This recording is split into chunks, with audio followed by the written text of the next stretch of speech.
ఇప్పుడే country delight యాప్ని download చేసుకోండి. Download the country delight app now.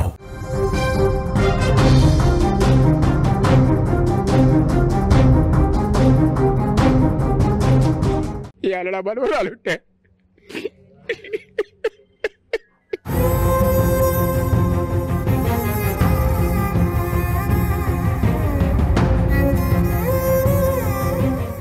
కన్న తండ్రే కసాయిగా మారాడు.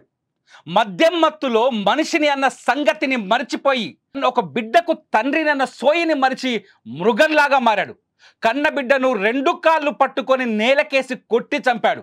అభం శుభం తెలియని ఏడాది వయసున్న ఆ చిన్నారి తల్లి ఏడ్చిందనే కారణంతో పాపం ఆ పిల్ల ప్రాణం తీసేశాడు. సూర్యాపేట జిల్లా సూర్యాపేటలో జరిగిన ఈ సంఘటన ఇప్పుడు కన్నీళ్లు పెట్టిస్తోంది. ఈ సైకో నాగారం మండలం కొత్తపల్లి గ్రామంలో ఉంటాడు. అతని పేరు వెంకటేష్. అతని ఏపీకి చెందిన నాగమణిని 2 ఏళ్ల క్రితం పెళ్లి చేసుకున్నాడు ఈ సైకో వెంకటేష్.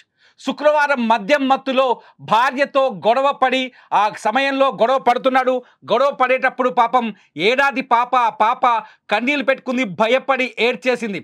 అంతే, అప్పటికే సైకిక్ అయిన వెంకటేష్ ఆ పాప ఏడుపును చూసి ఓదార్చాల్సింది పోయి ఈ దుర్మార్గుడు ఆ పాప 2 కాళ్ళు పట్టుకొని నేలకేసి కొట్టడంతో, అక్కడ బండకేసి కొట్టడంతో పాప తల పగిలిపోయింది.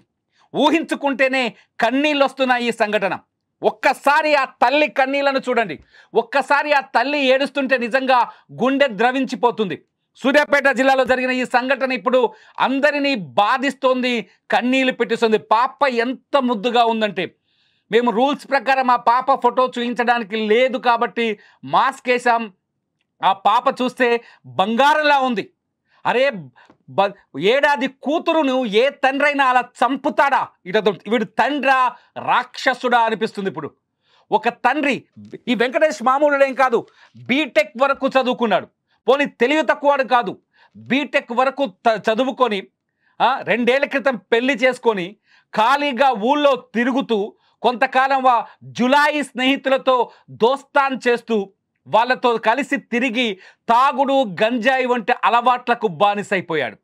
ఒక్కసారి కిక్కులోకి వచ్చిన తర్వాత ఎలా ప్రవర్తిస్తాడో వాడికే తెలియదు. సరిగ్గా ఇదే జరిగింది అక్కడ సూర్యాపేట జిల్లాలో. ఏదైతే వెంకటేష్ అదే చేశాడు. ఇంటికొచ్చాడు, పీకల దాకా తాగి ఇంటికొచ్చాడు. మరి గంజాయి తాగిండో తెలియదు, మందు తాగుతున్నాడని వాళ్ళ కుటుంబ సభ్యులు చెప్తున్నారు. తాగేసి ఇంటికొచ్చి భార్య నాగమణితో గొడవ పెట్టుకోవడం మొదలుపెట్టాడు. శుక్రవారం రాత్రి, అంటే నిన్న రాత్రి జరిగింది, సాయంకాలం జరిగింది సంఘటన. భార్యతో గొడవ పెట్టుకొని భార్యని కొట్టడం, వేధించడం చేస్తున్నాడు. ఆ సమయంలో పాపం చిన్నానికి ఏం తెలుసు, ఏడాది పాపకి. ఆ సమయంలో ఆ పాప అక్కడే ఉండి తల్లిని నాన్న కొడుతుంటే, ఈ వెంకటేష్ తల్లిని కొడుతుంటే ఆ పాప భయపడిపోయింది. భయపడిపోయి బోరున విలపించేసింది, అక్కడ ఏడ్చేసింది. నేను తిడుతూ ఉంటే, లేకపోతే ఆ ఏడుపు వీడికి, ఈ సైకోకి ఇబ్బందికరంగా మారిందో ఏమో. పాపం ఆ పసిది ఆ టైంలో లేకుంటే, అక్కడ ఆ ప్లేస్లో లేకుంటే బతికేదేమో. వెంటనే ఆ పసిదాన్ని 2 కాళ్ళు పట్టుకొని నేలకు కొట్టేశాడు. అక్కడికక్కడే రక్తపు మడుగులో పడిపోయింది ఆ చిన్నారి. ఆ చిన్నారిని కాపాడేందుకు తల్లిదండ్రులు పరిగెత్తుకుంటూ సూర్యాపేట ప్రభుత్వ ఆసుపత్రికి పరిగెత్తుకుంటూ వెళ్ళారు. ఒకసారి ఆ సీన్ చూడండి. సూర్యాపేట ప్రభుత్వ ఆసుపత్రి దగ్గర పరిగెత్తుకుంటూ పోయారు. అక్కడికి వెళ్ళిన తర్వాత పాప చనిపోయిందని చెప్పారు. సూర్యాపేట ప్రభుత్వ ఆసుపత్రికి చూడండి ఒకసారి, ఆసుపత్రి దగ్గర పరిస్థితులు చూడండి. ఆ పాప చనిపోయిందని తెలిసిన వెంటనే ఆ తల్లిదండ్రులు బోరున విలపిస్తున్నారు. బంధువులంతా హుటాహుటిన అక్కడికి చేరుకున్నారు. అందరూ ఆ పాప డెడ్ బాడీని చూసి ఏడుస్తూ బయటకు వస్తున్న ఆ సీన్ చూడండి. ఏడాది పాప ఏం చేసింది?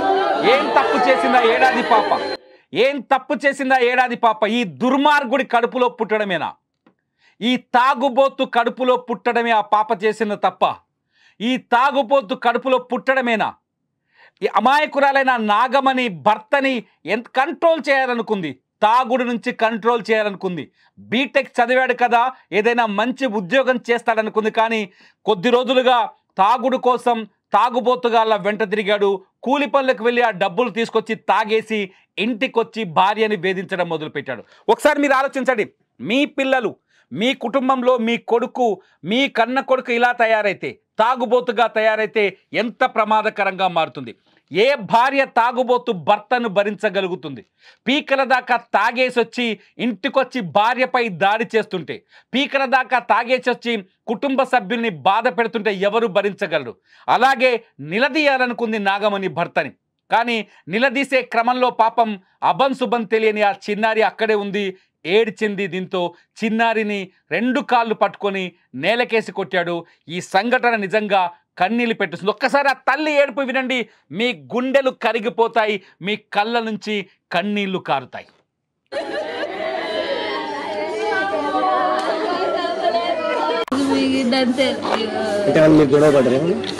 గొడవలే తాగిద్దు గద్దె లాగేసి కొట్టిద్దు. ముందు కూడా ఎప్పుడు ఇంతే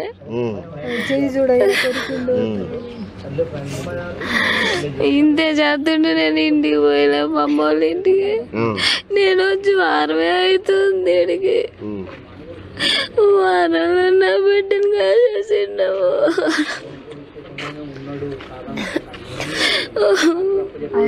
అంటే ఇది చంపి బండకేసి కొట్టిన తర్వాత ఎడిపోయిందమ్మా? ఉన్నాడా ఇంట్లోనే? ఆయన తీసుకొచ్చిన హాస్పిటల్కి? కాదుగా, కొట్టి పారిపోయిండు. నేనే పిల్లలు భుజాలు వేసుకొని పోతుంటే ఇంటి ఓనర్ బండి స్కూటీ ఎక్కించుకొని వచ్చిండు. కొన్నిసార్లు ఘర్షణ జరిగినప్పుడు పోనీ ఆ పాపని నేలకేసి కొట్టిన తర్వాత వాడు మనిషిలా ప్రవర్తించాడంటే అది లేదు. ఆ పాపని నేలకేసి కొట్టిన తర్వాత అక్కడి నుంచి పరారైపోయాడు. దీంతో పాపం నాగమణి ఆ బిడ్డని భుజానికెత్తుకొని ఆసుపత్రి వైపు పరిగెడుతుంటే స్థానికులు కొందరు సాయం చేసి ఆసుపత్రి దాకా తీసుకొచ్చారు. ఇంతవరకు ఆ బిడ్డ పరిస్థితి ఏంటో కూడా కనుక్కోలేదు ఆ దుర్మార్గుడు. ఇంతవరకు తన కూతురిని నేలకేసి కొట్టాను కదా, ఆ బిడ్డ పరిస్థితి ఆరోగ్యం ఎలా ఉందని కూడా కనుక్కోలేదు. పాపం ఆ చిన్నారి ప్రాణాలు కోల్పోయింది. ఈ తండ్రి కడుపున పుట్టిన పాపానికి ప్రాణాలు కోల్పోయింది. ఈ తాగుబోతు కడుపున పుట్టిన పాపానికి ప్రాణాలు కోల్పోయింది. ఈ దుర్మార్గుడి కడుపులో పుట్టినందుకు ప్రాణాలు కోల్పోయింది. నిజంగా అతను ఒక జులాయి అని వాళ్ళ కుటుంబ సభ్యులే చెప్తున్నారు. కొద్ది రోజులుగా తాగి తందనాలు ఆడుతున్నాడు, ఇలా ఎందుకు చేస్తున్నాడో నాకు అర్థం కావట్లేదంటూ ఆ జులాయి తండ్రి చెప్తున్న మాటలు వింటే నిజంగా మనకు కూడా కోపం వస్తుంది. పిల్లల్ని కంట్రోల్ చేయకపోతే వాళ్ళు పెరిగి పెద్దవాళ్ళు అయిన తర్వాత రాక్షసులుగా, దుర్మార్గులుగా, ఇలాంటి సైకోలుగా మారతారని చెప్పడానికి వాళ్ళ నాన్న చెబుతున్నా. చూడండి ఆ ముసలాయన ఎలా ఏడుస్తున్నాడో. వాళ్ళ నాన్న మనవరాలు, ఒక్కగానొక్క మనవరాలు, బంగారం లాంటి మనవరాలు, ఆ మనవరాలతో రోజు ఆడుకునేవాడు. ఆ మనవరాల్ని చంపేయడంతో ఎలా ఏడుస్తున్నాడో చూడు ఆయన. ఒకసారి వాళ్ళ నాన్న చెప్పే మాటలు వినండి. ఆ దుర్మార్గుడు ఎలా తయారాడో వాళ్ళ నాన్న చెప్పే మాటలేండి ఒకసారి. ఏ సంబంధం కూడా లేదు, నా కొడుకే కాడాడు. నేను చెప్పేది ఏం చేస్తాడే? చెడుల బాటలు ఏమైనా ఉన్నాయా? గంజాయి నిన్న నేర్చిండు సార్. ఇప్పుడు 2 నెలలు అవుతుంది. కూలి పనికి పోయిండు, ఆర పనికి పిండి దల్ల పోయిండు. 1 నెల రోజులు ఆ లేబర్స్ తాగా నేర్చిండు. అటువరకు కూలికి పోలే, 4 పోలే. బీటెక్ చదివించిన సార్ వాడిని. బీటెక్ చదివించినా కానీ జాబ్ చేయలేడు. ఈ మధ్యన ఈ నెల రోజుల నుంచి తాగుడు మొదలు పెట్టిండు. తాగితే తలకాయ నొస్తుంది అనేది ఇటువరకు. ఇప్పుడు తాగుడుకు బానిస అయ్యిండు. వచ్చిండు. ఈ మాత్రం చేస్తాడు అని నేను అనుకోలేదు సార్. ఎందుకు అంటే ఫస్ట్ నుంచి అట్లే ఉండేవాడా? ఈ మధ్యలో అట్లా అయినా? ఫస్ట్ నుంచి అంటే ఏమో సార్, మంచిగానే ఉంటాడు సార్. ఎందుకో మరి ఒక్కొక్కసారి ఇట్లా చేస్తాడు. ఒక్కొక్కసారి తిమ్మిరి చేసి ఇట్లా చేస్తాడు సార్. వానికి ఏందో మంచిగా ఉంటే మంచిగానే, అక్క పిల్లలు అందరూ మంచిగానే ఉంటారు సార్.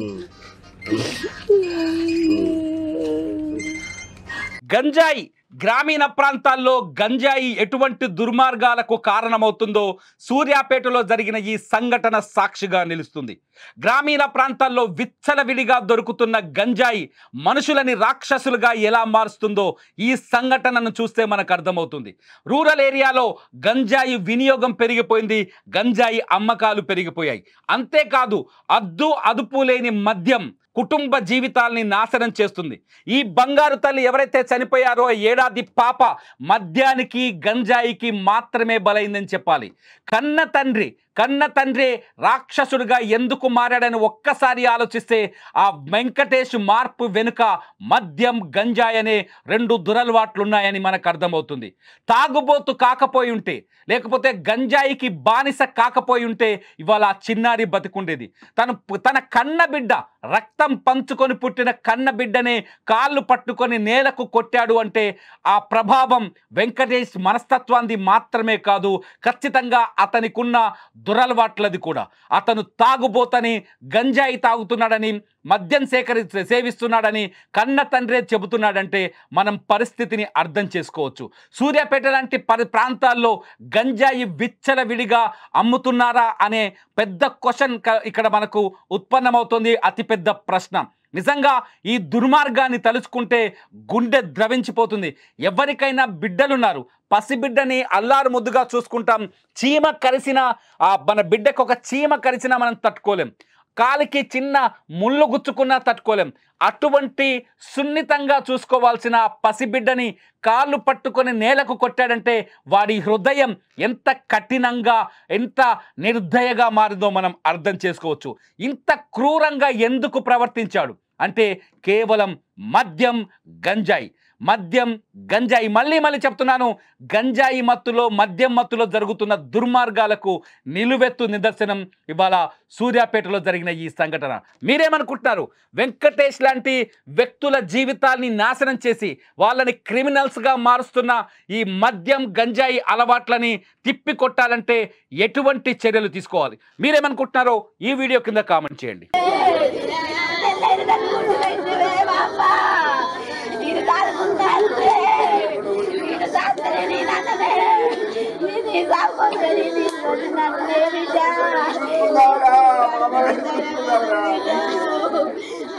ఈ అలడా బలవరాలు ఉంటే